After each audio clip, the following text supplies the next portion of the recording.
My son was forced to live in a doghouse. But the next day, karma struck. I am Alberta, 53 years old, a retired elementary school teacher. I was married to David for 8 years and have a 6-year-old son, Jackson, from my previous marriage. I will never forget that horrifying moment when I returned home from a 3-day work trip and found my little boy eating dog food in a doghouse. My mother-in-law, Sandra, had done the unthinkable to my innocent son. If you are watching this video on your mobile device, please let me know how you would react in a similar situation and hit subscribe to follow the rest of my story. Life has not always been easy for me. When I found out I was pregnant with Jackson, my ex-husband Marcus walked out on us without looking back. He said he was not ready to be a father and disappeared from our lives completely. I never heard from him again. Being a single mom was incredibly challenging, especially financially, but the love I had for my baby boy made every sacrifice worthwhile. We created our own little happy world, just the two of us. When Jackson was 2, I met David at the elementary school where I taught.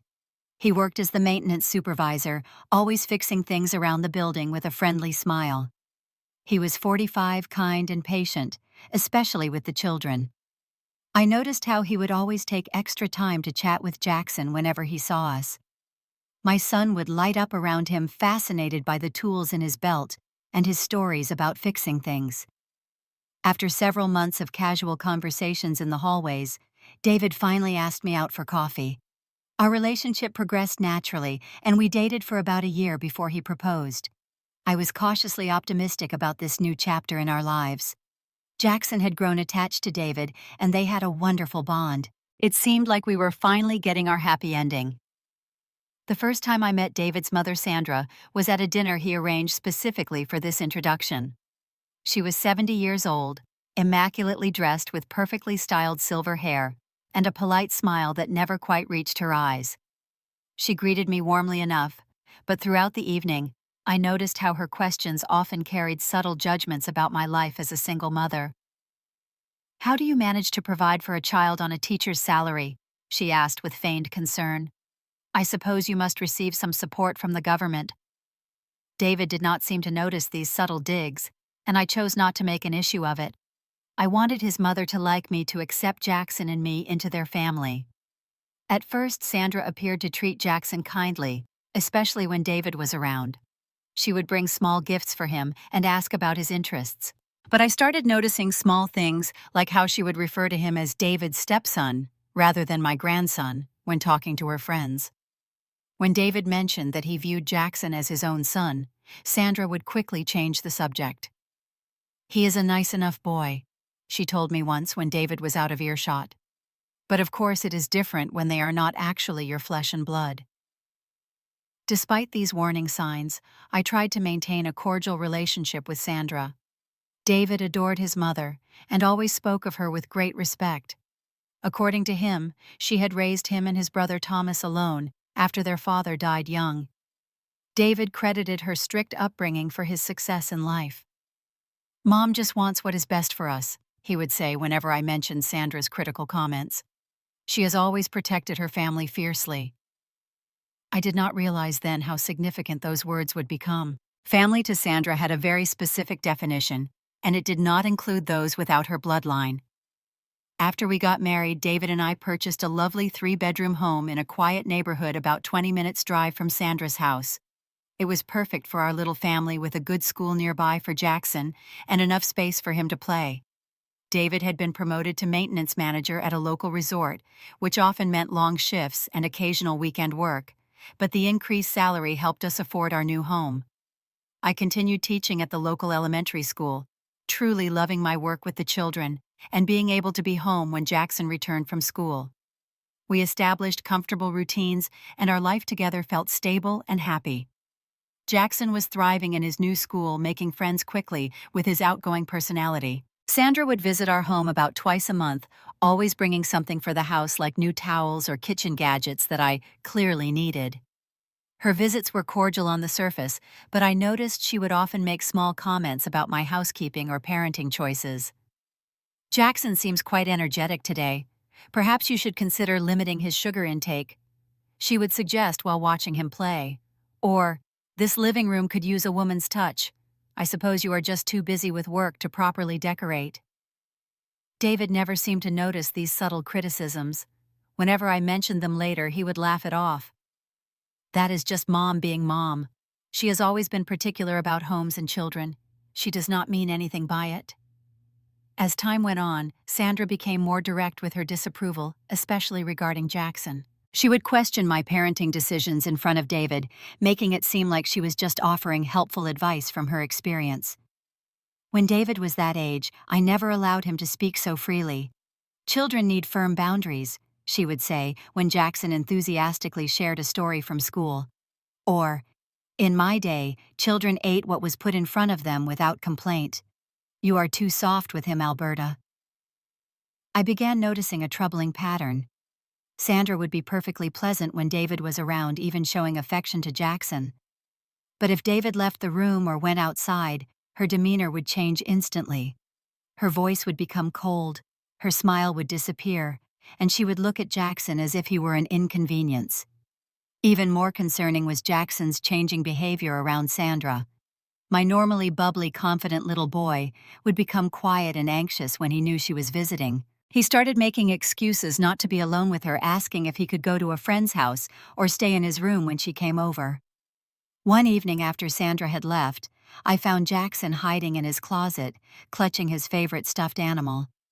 When I asked what was wrong, he whispered, "Grandma Sandra said I need to be very good, or you might send me away like my real daddy did." My heart shattered. I assured him that nothing could ever make me send him away, that his place was always with me no matter what. That night I tried to talk to David about what Sandra had said to our son, but he became defensive immediately. "Mom would never say something like that," he insisted. "Jackson must have misunderstood.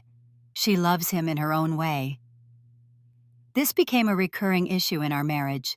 David refused to acknowledge that his mother might harbor negative feelings toward Jackson. He accused me of being oversensitive and creating problems where none existed. Our arguments about Sandra grew more frequent and intense. "You never gave her a real chance," David would say during these fights.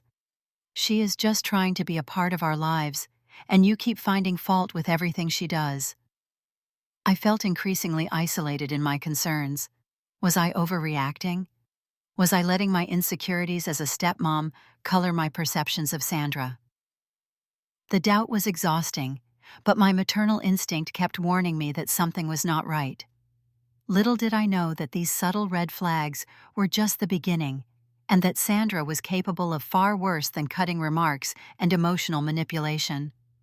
The true extent of her cruelty was something I could never have imagined, not even in my darkest nightmares. The week everything changed started normally enough. I received an invitation to attend a 3-day educational conference in a city about 4 hours away. It was an important opportunity for professional development, and my principal had specifically recommended me for it. Under normal circumstances, I would have arranged for Jackson to stay with our regular babysitter, Mrs. Peterson, while I was away, and David was at work. However, as luck would have it, Mrs. Peterson called 2 days before the conference to say she had come down with the flu and would not be able to watch Jackson. I panicked, calling everyone I could think of, but with such short notice, I could not find anyone available for 3 full days. David was in the middle of a major renovation project at the resort and absolutely could not take time off. "The owners are coming to inspect the work," he explained, looking genuinely distressed. "I would lose my job if I was not there." That evening, during a phone call with David, Sandra overheard our childcare dilemma. "Why don't I watch Jackson?" she offered, her voice warm with concern. "I have nothing planned for those days, and it would give me a chance to spend quality time with my grandson." David immediately brightened at the suggestion. "That would be perfect," he exclaimed, giving me a hopeful look. "Mom is great with kids, and Jackson knows her well. Problem solved, right?" I hesitated, remembering all the little incidents that had made me uncomfortable about Sandra's attitude toward Jackson. But what choice did I have? The conference was mandatory for my continued certification, and we had exhausted all other options. "Are you sure it won't be too much for you?" I asked Sandra cautiously. Jackson can be quite energetic, and it's 3 full days. Sandra laughed softly. Alberta, I raised 2 boys of my own. I think I can handle one 6-year-old for a few days.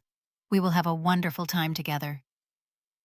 The day before I was due to leave, I sat down with Sandra and went over all of Jackson's routines in detail. His favorite foods, bedtime rituals, the shows he was allowed to watch, emergency contacts, everything I could think of. I emphasized that he needed his stuffed dinosaur Rex to sleep, and that leaving a nightlight on prevented nightmares. I have written everything down for you, I said, handing her a detailed schedule. And here is a list of his allergies, though they are mild. Oh, and he needs to take his children's vitamin with breakfast. Sandra took the papers with a tight smile.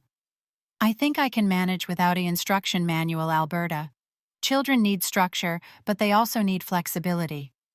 I bit my tongue and continued. Jackson has a special phone we use for emergencies. He knows how to use it to call me or David if he needs to. I showed her the simple phone with pre-programmed numbers.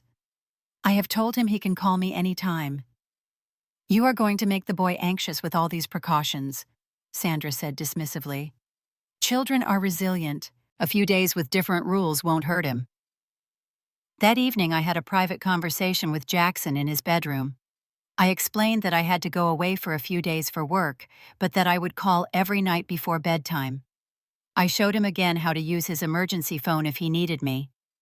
Grandma Sandra will be staying with you while Daddy is at work, I told him, watching his face carefully. Jackson's smile faltered. Can't I come with you? He asked quietly.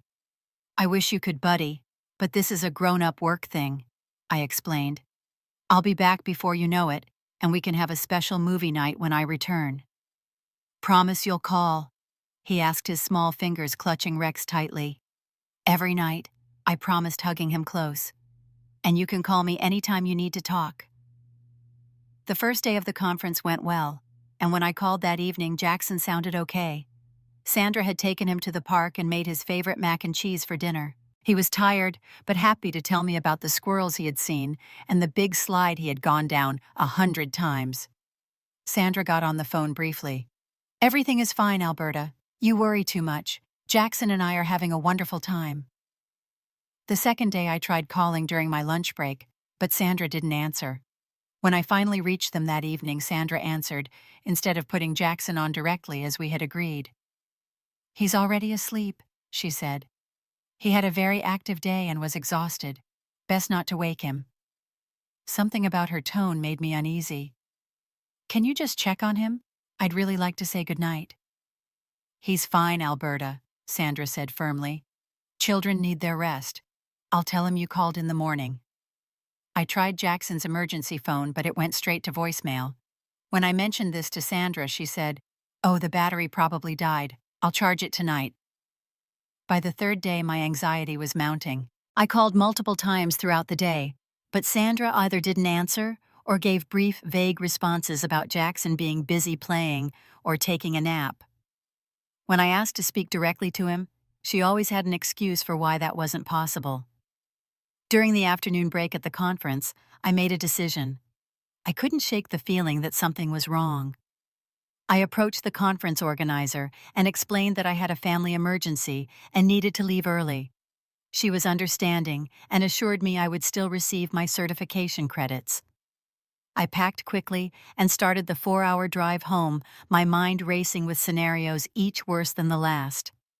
I tried to calm myself, thinking perhaps I was overreacting. Maybe Sandra had just taken Jackson out for the day and forgotten to charge the phone. Maybe everything was perfectly fine, and I was letting my dislike of Sandra cloud my judgment. But the knot in my stomach only tightened as I drove, and by the time I pulled into our driveway 3 hours earlier than expected, my hands were shaking with dread. I quietly entered our house through the front door, calling out a tentative hello. The living room and kitchen were empty, though I noticed dishes in the sink and Sandra's purse on the counter indicating they were home. The house felt unnaturally quiet, which immediately set my nerves on edge. Jackson, Sandra. I called, moving through the house. No answer. I checked Jackson's bedroom, but his bed was neatly made, and there was no sign of him. The bathroom was empty too. As I headed back downstairs, a faint sound caught my attention, a soft whimper coming from outside. Following the sound, I moved to the back door and looked out into our yard. At first, I didn't see anything unusual, just the swing set, the flower beds I had planted with Jackson, and the old doghouse in the corner from the previous owners. We had never owned a dog ourselves, but had kept the sturdy structure thinking we might adopt one someday. Then I saw movement, and my heart stopped. There, partially hidden inside the doghouse, was my son. Jackson was curled up in the small wooden structure, his knees drawn to his chest. As I rushed toward him, I noticed with horror that there was a bowl beside him, filled with what appeared to be dog kibble. "Jackson!" I cried, running across the yard. When he saw me, his eyes widened with a mixture of relief and fear. His clothes were dirty and damp, his face streaked with dried tears and dirt. He looked like he had been outside for hours, maybe longer. "Mommy," he whispered, as if afraid to believe I was really there. I dropped to my knees beside the doghouse. "Baby, what happened? Why are you out here?" Jackson's lower lip trembled as fresh tears welled in his eyes. "Grandma said I had to stay outside. She said I'm not really family because I don't have Daddy's blood." I felt like I had been punched in the stomach. "What? When did she put you out here?" "Yesterday," he whispered, his small body shaking. "She got mad when I spilled my juice at breakfast. She said real family members know how to behave, and that I was just a dog that you picked up. She made me sleep out here last night." I glanced at the bowl beside him, my stomach churning with disgust. Did she make you eat this?" Jackson nodded miserably. "She said if I wanted to act like an animal, I should eat like one too. She took away my real food when I wouldn't stop crying." He held up his small arms, and I saw faint bruises where someone had gripped him too tightly. "She said if I told you or Daddy, she would tell everyone I was a bad boy who made up stories." Rage unlike anything I had ever experienced before surged through me, but I forced myself to stay calm for Jackson's sake. I reached into the doghouse and gently pulled him out, holding him close against my chest as he began to sob. "It's okay, baby," I murmured into his hair. "I've got you now. You're safe. We're going inside, and no one is going to hurt you again." I carried him into the house and straight to the bathroom where I ran a warm bath. As I helped him out of his filthy clothes, I discovered more bruises on his back and legs, none severe, but clear evidence of rough handling. My hands shook with fury as I gently washed away the dirt and grime from his skin and hair. "Did Grandma hurt you anywhere else?" I asked carefully, trying to keep my voice steady. Jackson shook his head. "She mostly just yelled and pushed me, and she took my dinosaur away." His voice broke on the last sentence, the loss of his beloved stuffed animal, seemingly as painful as the physical mistreatment. "We'll find Rex," I promised, wrapping him in a fluffy towel.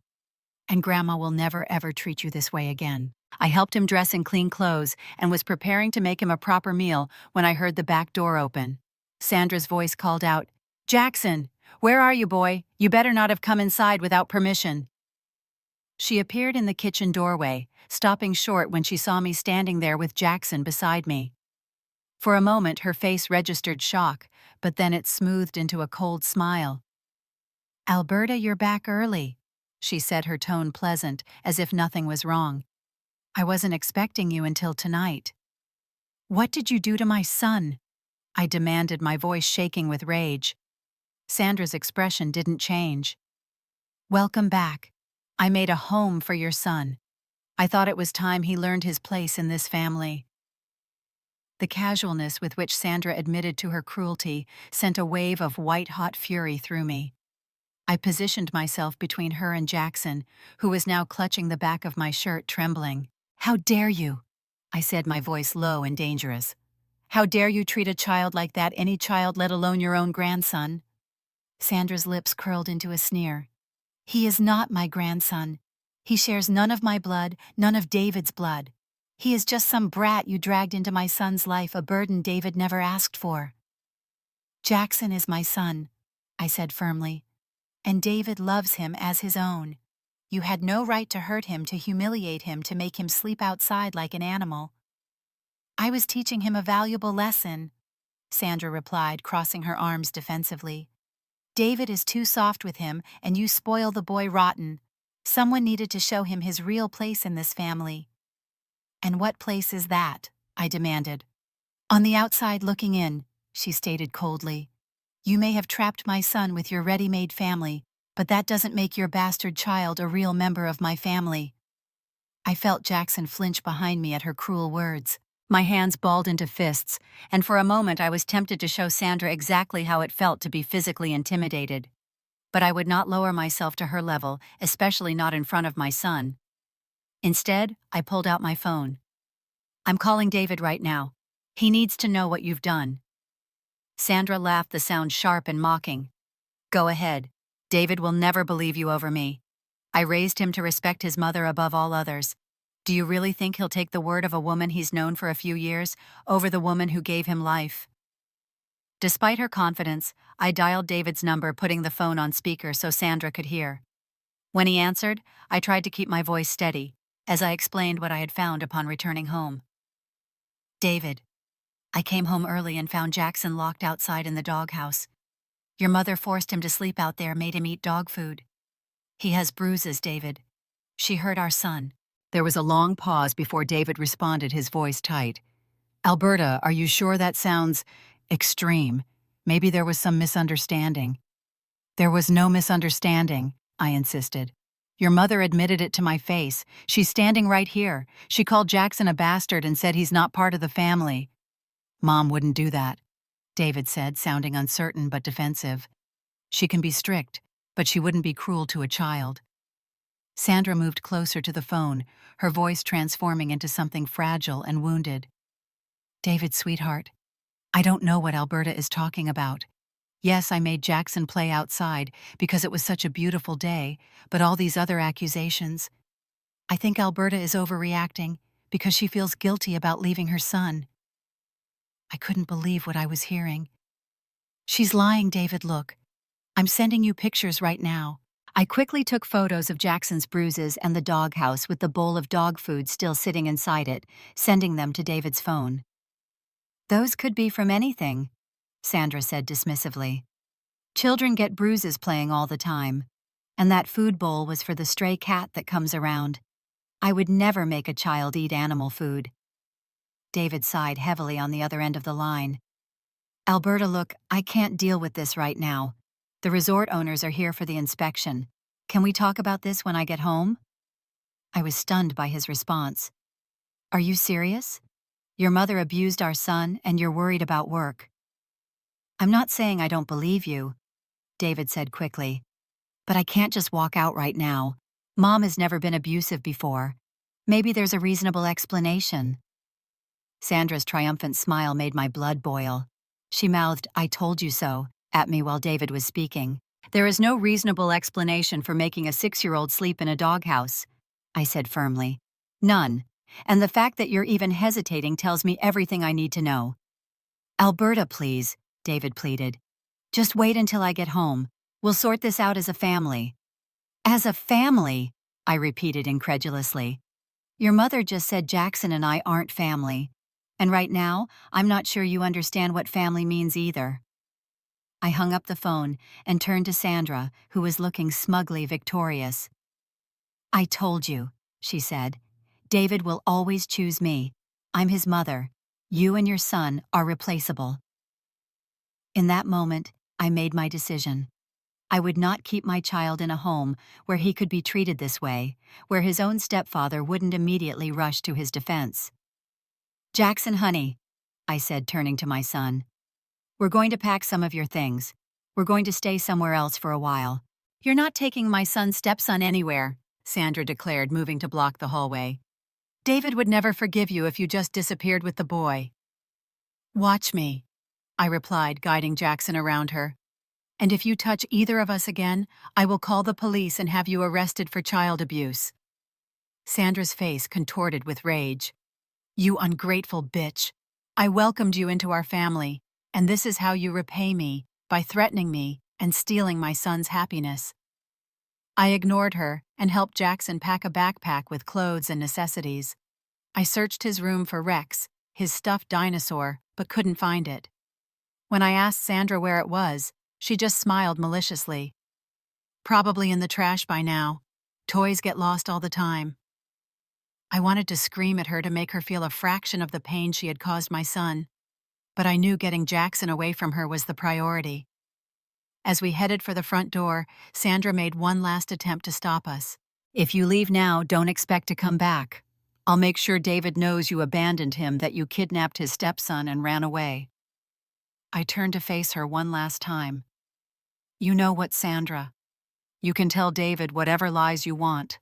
But know this, what you did to an innocent child won't go unpunished. Karma has a way of catching up to people like you." With those words, I took Jackson's hand and walked out the door, not looking back at the woman who had revealed herself to be a monster in grandmother's clothing. I had no idea where we would go or what would happen next, but I knew one thing with absolute certainty. I would never again allow anyone to hurt my son, regardless of the cost. As soon as we got into the car, I called my closest friend Melanie. She lived in the next town over, about 30 minutes away, and had always been there for me through the hardest times in my life. "Mel, I need help," I said as soon as she answered. "Can Jackson and I stay with you for a few days? It's an emergency." "Of course," she replied without hesitation. "What happened?" "I'll explain everything when we get there," I said, glancing at Jackson in the rearview mirror. He was staring out the window, clutching the small backpack we had hastily packed. "But we need to get away from my house right now." "I'll have the guest room ready," Melanie assured me. "Drive safe, sweetie." Before heading to Melanie's, I stopped at a local motel and checked us in for the night. I needed time to think, to plan our next steps, and to make sure Jackson was truly okay before facing more questions and explanations. In the privacy of the motel room, I sat down with Jackson on the bed and held him close.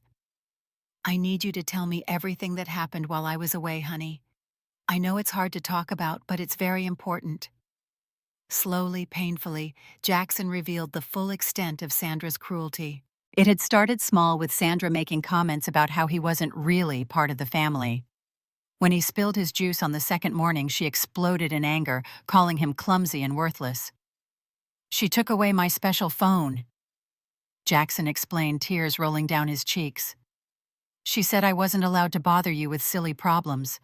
And when I said I wanted to talk to Daddy, she said he was too busy for a boy who wasn't really his son." Sandra had made him eat meals separately from her, often just giving him plain bread or cereal while she ate proper food. When he had cried for me on the second night, she had dragged him outside to the doghouse. She said dogs sleep outside, and since I was whining like one, that's where I belonged, Jackson whispered. It was cold and dark, and I was scared of the bugs, but she locked the gate so I couldn't come back in. The next day, when he had continued crying, Sandra had brought out the bowl of dog food. She said if I was hungry enough, I'd eat anything. She wouldn't give me real food unless I ate some first. Jackson shuddered at the memory. It tasted awful, but I was so hungry.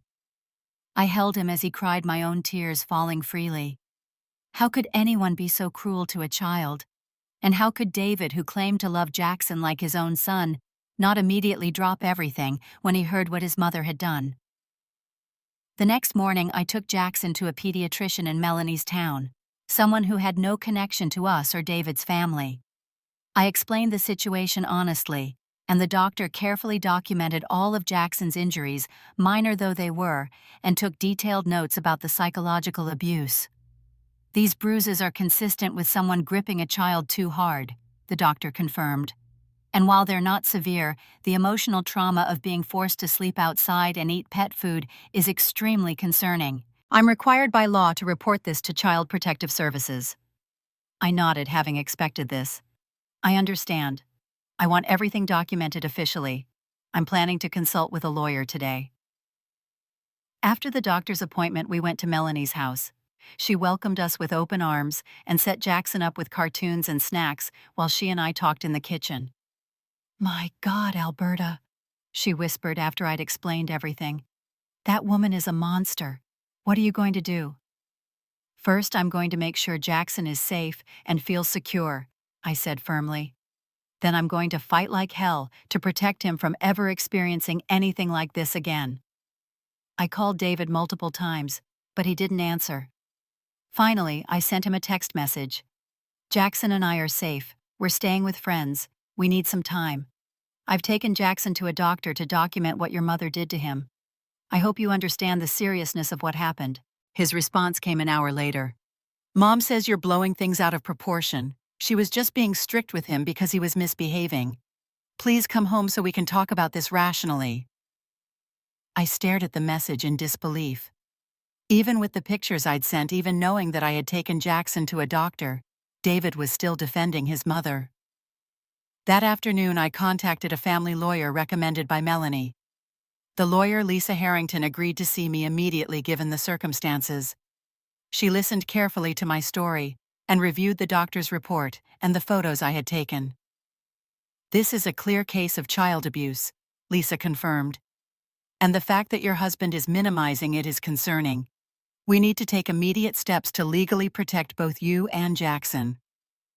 We discussed options including a restraining order against Sandra and potentially a temporary separation from David until he acknowledged the severity of the situation. Lisa helped me file the necessary paperwork and advised me on how to document any further communications with both David and Sandra. That evening, I contacted Jackson's school and explained that he would be absent for a few days due to a family emergency. I spoke with his teacher, who had always been supportive, and briefly outlined the situation. Jackson might need some extra emotional support when he returns, I explained. He's been through something traumatic. We'll do everything we can to help him, his teacher assured me. And Alberta, you're doing the right thing by protecting your son. Never doubt that. The next day, with Melanie's help, I managed to track down David's brother Thomas. David rarely spoke about his older brother, only mentioning that they had drifted apart years ago and rarely communicated. Given Sandra's behavior toward Jackson, I wondered if Thomas might have insights into her character that David had never shared. It took some detective work, but eventually Melanie found Thomas on social media. He lived about 2 hours away and worked as an architect. I sent him a message explaining who I was and asking if we could speak about a serious family matter involving Sandra. To my surprise, Thomas called me within the hour. "I've been waiting for this call for years," were his first words after I introduced myself. I knew Sandra would eventually show her true colors to someone else in the family. Thomas agreed to meet me halfway between our locations the following day. Melanie offered to watch Jackson, who was still fragile and anxious, preferring to stay in a safe, familiar environment. When I met Thomas at a quiet cafe, I was struck by his resemblance to David, though Thomas looked more weathered with lines of hardship etched into his face. After brief introductions, he asked me to tell him exactly what had happened with Sandra and Jackson. As I recounted the events, Thomas nodded grimly, unsurprised. "Sandra did similar things to me when I was a child," he revealed, "and to my son from my first marriage. It's why I cut ties with her 15 years ago." According to Thomas, Sandra had always been emotionally abusive, but she had particularly targeted children she didn't consider really family, including his son from his first marriage and foster children they had briefly taken in when Thomas was a teenager. "She presents this perfect grandmother image to the world," Thomas explained. "But behind closed doors, she's cruel to those she considers outsiders. I tried to warn David when he told me he was marrying a woman with a child, but he wouldn't listen. We had a huge fight about it, and that was the last time we spoke." Thomas agreed to talk to David to try to make him understand the reality of who their mother truly was.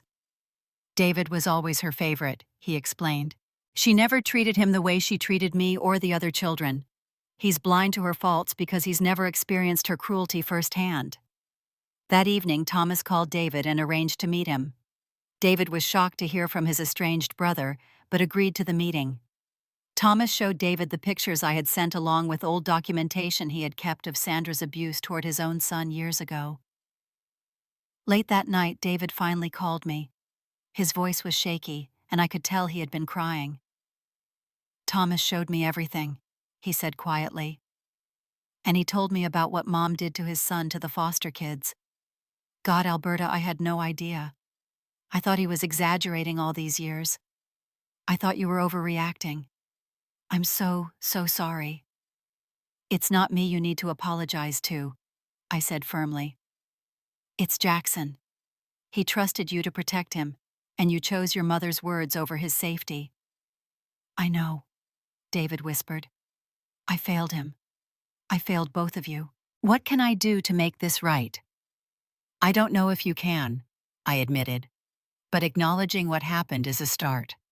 The next step is making sure Sandra faces consequences for what she did. David was quiet for a moment. What are you planning to do? I've already filed for a restraining order against Sandra, I told him. The doctor reported the abuse to Child Protective Services. There will be an investigation. And if Sandra doesn't face legal consequences, I'll make sure everyone in our community knows exactly what she did to a 6-year-old boy. I understand, David said, and I'll support whatever you decide. I want to see Jackson to apologize to him in person. Please, Alberta. I love him. I love you both. He's not ready, I said honestly. And neither am I. We need time, David. And you need to decide where your loyalties truly lie. After hanging up, I sat with Melanie on her back porch, staring up at the stars. Do you think there's any way forward from here? I asked her. Any way to salvage our marriage after this? Melanie considered the question carefully. I think it depends on what David does next, she said finally. Words are easy. It's actions that show who someone really is.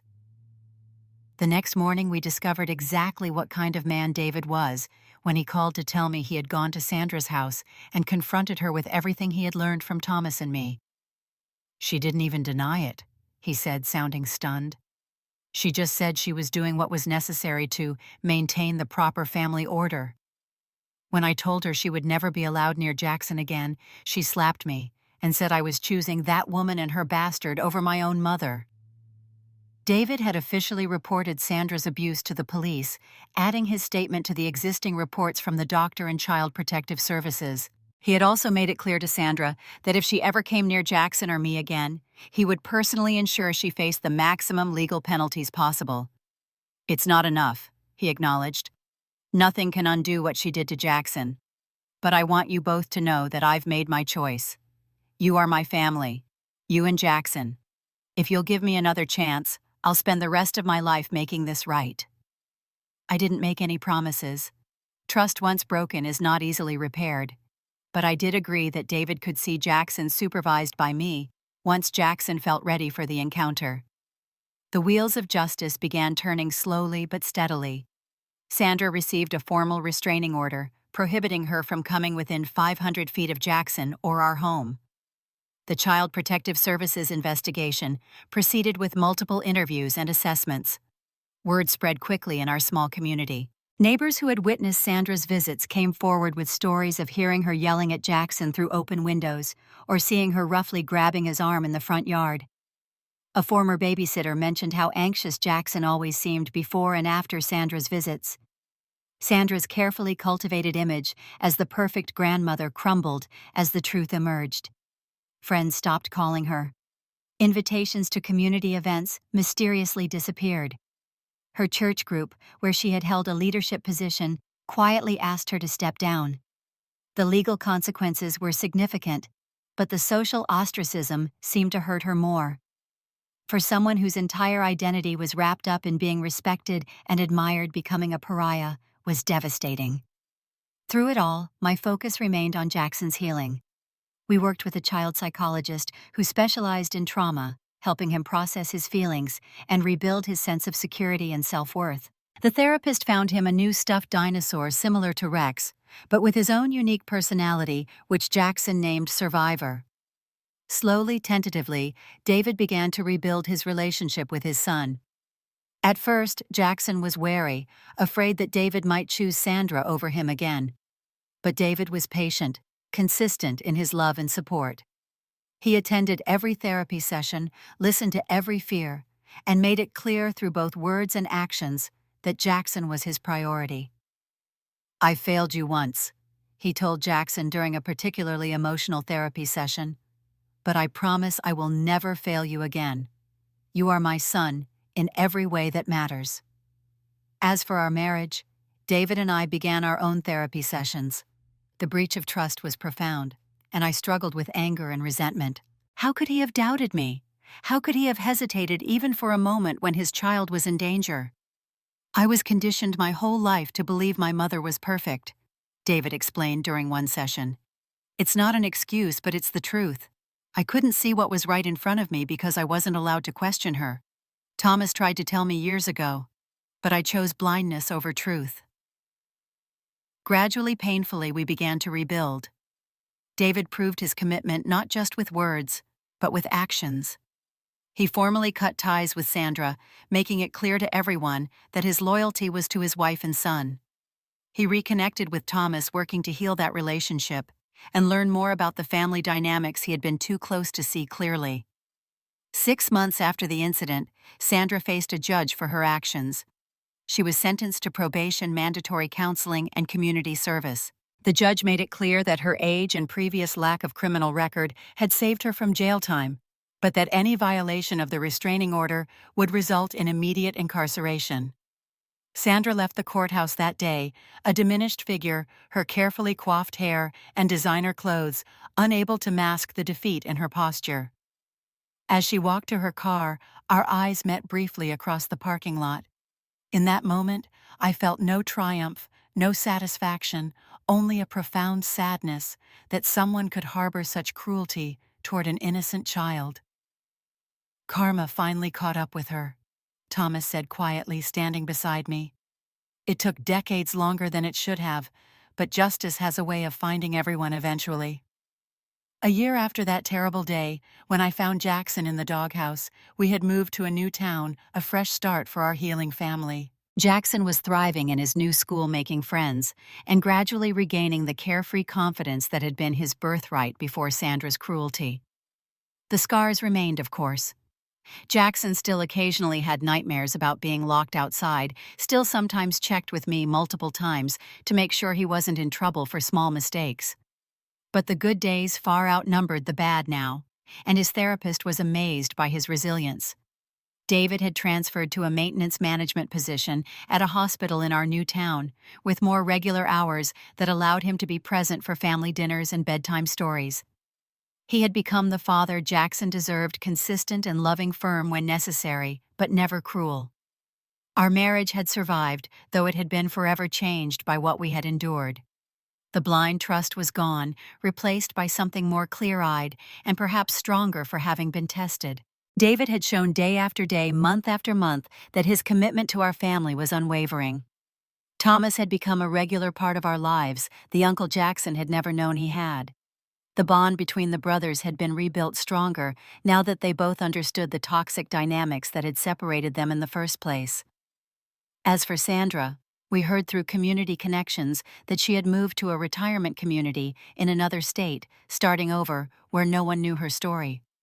The restraining order remained in effect, and she had made no attempt to contact any of us since the court hearing. One evening, as I tucked Jackson into bed, he asked me a question that caught me off guard. "Mom, do you think Grandma Sandra was always mean, or did something make her that way?" I sat on the edge of his bed, considering how to answer. "I think some people have darkness inside them that they never learn to control," I said finally. "And instead of fighting it, they let it grow until it hurts everyone around them." Jackson nodded thoughtfully. "I'm glad you didn't let her hurt me anymore. You're the bravest mom ever." His words brought tears to my eyes. "And you're the bravest son. What happened wasn't your fault, Jackson. Not any of it." "I know," he said, hugging Survivor close. "Dr. Laura helped me understand that. And now we're safe in our new home." Later that night, David and I sat on our back porch, watching the stars emerge in the clear night sky. "Do you ever regret it?" he asked quietly. "Standing up to my mother, moving away, everything that happened." I considered his question seriously. "I regret that Jackson had to suffer. I regret that you lost the mother you thought you had. But I will never regret protecting my child, no matter the cost. David nodded, taking my hand in his. I've learned so much from you about what real love looks like. Real love protects. It doesn't harm or control. That's the lesson in all of this, I agreed. True love means standing up for those who can't stand up for themselves, even when it's difficult, even when it costs you something precious. We sat in comfortable silence for a while, the night air cool against our skin. Our journey had been painful, but we had emerged stronger, wiser, more aware of both the darkness and light that exists in family relationships. The road to healing isn't straight or easy. There are setbacks and difficult days. But when you choose to protect the innocent, to stand firm against cruelty, no matter its source, you find a strength you never knew you possessed.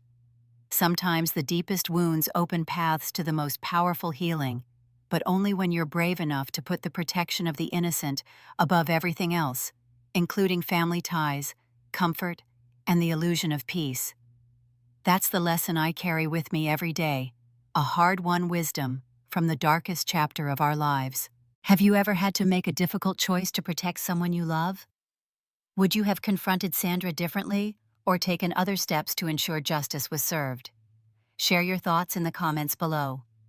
If this story resonated with you, please like and subscribe to hear more stories of triumph over adversity. Remember, your support helps these stories reach others who might need to hear that they are not alone in their struggles. Thank you for listening to my story, and may you always find the courage to stand up for what is right, even when it's difficult.